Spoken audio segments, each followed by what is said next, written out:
Good morning, Keith Tebow. Welcome on this Thursday morning. Time for our weekly visit with the mayor of the city of Fall River. I'm pleased to be joined by Mayor Paul Coogan. Mayor, good morning. How are you? Morning, Keith. Lovely day in Fall River. It is. A little snow this week, and we'll talk a little bit about the weather a little bit later on. But I want to start with the vaccine rollout. The governor this week announced that the beginning of phase 2 of vaccines will begin on Monday with those 75 and older being able to make appointments. Last Thursday, you were at Bristol Community College, and you were talking about not only the stop the spread testing that's being done now, but Bristol is also going to be a site for some vaccinations moving forward. What role is the city playing in terms of identifying sites for potential vaccinations, and how will it work in terms of maybe also working with local pharmacies? As people may know, CVS on President Avenue and Walgreens on Plymouth Avenue are current sites for the vaccine. What role does the city play in identifying future sites? Well, I look at the city as a support mechanism for these sites. I've been to CVS when they were doing their vaccinations last week. Obviously, I've been to BCC. What we do is coordinate people getting the vaccines. So we work with our EMS, we work with our Board of Health. They go up there and they make sure people have an appointment. They come in, they get the vaccination, they move on. The problem we're having is the lack of vaccines overall. We're dealing with 300 or 400 vaccines and thousands of people that want it. So that gets a little unwieldy because we're trying to make sure we accommodate as many people as possible, but we also have to make sure we're using all the safety measures that go with COVID every day of the week, depending on crowd size or how many people are around. That's why we were, as you brought up earlier, down at the Liberal Club yesterday, looking for a South End location where we can bring people in, make them comfortable, and get them vaccinated. Working with South Coast Hospital there. This is a team effort. This is the city, DPH, EMS, the state, our hospital groups, our pharmacies. There's not going to be one solution to plow our way through the vaccinations. We want to have systems and procedures in place to make everybody comfortable and make sure we do this as safely as possible.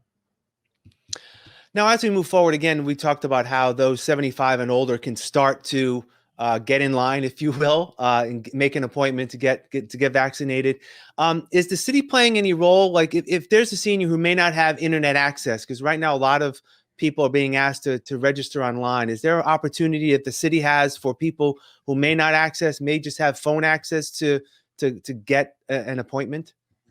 Well, we're looking at a number of things, including bringing some people in and setting up a little phone bank or a computer bank and help people that need it. We're not sure yet. We didn't rush into it because knowing full well that we had 400 or 500 vaccines, I didn't want to jump in when I couldn't promise someone that was going through the procedure that they would get a vaccine. We don't have enough right now. So this limited rollout is the way to go. And again, seniors in Fall River will be serviced. We're going to try to get a small mobile team of vaccinators to go out to our high rises and literally go floor by floor for the people that want it. And a part of that is someone with a computer making sure that people are logged in properly. We'll make those accommodations also. We had a meeting yesterday with EMS where that was discussed. So we're working on a number of fronts. We just wanted to come out safe and right and give everybody the opportunity to get a vaccine. And in some ways, people still need to have a little bit of patience through all this. As you said, the number of vaccines are not at the level that the city wants. Now, you mentioned that the number of vaccines is around 400 a week. Is that for every location in Fall River, including the pharmacies, or is that just an allocation that the city is getting? That's the allocation. That's the allocation the city's getting. I was at CVS, and I think they had like 1,200 vaccines last week, but I'm under the understanding that they are not even taking appointments right now because they've run out. The problem with the two-step vaccine is we're now rolling up on people that are ready for their second shot. So, like, for example, my wife, next Thursday, she's already scheduled to get her second shot. She's a medical worker for a doctor's office, and they do theirs through Charlton, but they have to keep enough back, not only for the first shots, for the second shots. So it's going to get a little tricky here for a bit, but we're going to get our way through it. And hopefully, as more vaccines are produced, it becomes more of a logistical, commonplace, and then everything will work itself out as we Well, move forward. I'm kind of hoping for the Johnson and Johnson vaccine, which is a one-shot vaccine. Yeah. I understand they're wrapping up their third phase trial this week, and they may have an emergency authorization next week, which would be great. Yeah. All right, I want to get into a little bit about the weather. We had a little snow this week. I don't want to talk about potential snow for next week. We are hearing something maybe for Monday and Tuesday, but more immediate than that, the temperatures are really supposed to drop beginning tonight, Thursday night, into Friday and Saturday. And I know the city has worked with a number of local organizations in terms of finding some locations for those who need that support, those in our homeless community to get warm. What's the city looking at in terms of this weekend's cold? What we're going to do is get a couple of warming shelters going, one at the First Step Inn and one at the Tomeo Center down on Bay Street. We've already made arrangements. We'll have a little press release going out later. We also plan on having our street workers out notifying people to come on in, and it's going to be a little colder than the average cold for people in the winter. So we want people to be safe and warm, and if we can get them in there and they can have a meal, watch some TV, and just stay safe through a cold snap like that, we're going to do everything we can on the city side, working with public safety and the police to make sure we don't have anybody, sleeping in somewhere where there's not a temperature that they can even sustain. We want to make sure they're safe and warm. That'll be our drive to get that message out and to get our outreach workers finding the people that need to come in best we can, bring them in and make sure they're warm. I know, we covered the opening of that Overflow Center at the Tomao Center in the South End. Do you know how well that's been working? Has it been able to, I guess, has the team been able to identify people to get them some help in these shelters? Yes, absolutely. I've been down there since that day, Keith, obviously, when you guys were there, and checked on it myself.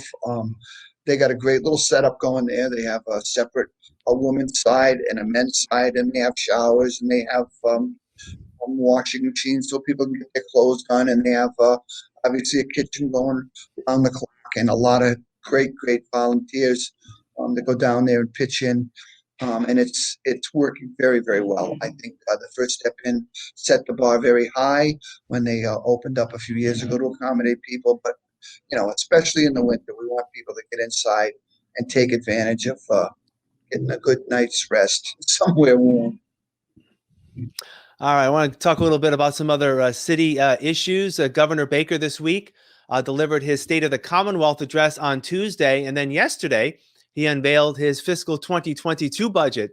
I know we just recently talked about the fiscal 21 budget, but part of the governor's proposal is an increase for unrestricted local aid that the city relies on each year, about 3.5% increase. What have you heard about what Fall River may benefit from, as well as the beginning of funding of the Student Opportunity Act, which may be able to help Fall River schools? What do you know as of right now? Well, I do know that, again, that is the governor's budget. It has to go to the House, it has to go to the Senate, and then they'll decide and send it back to the governor.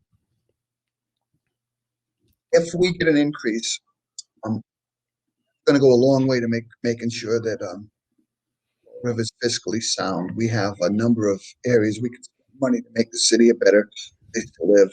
The schools have a large amount of money, and we're working with them right now on coordinating joint city and school things we can do.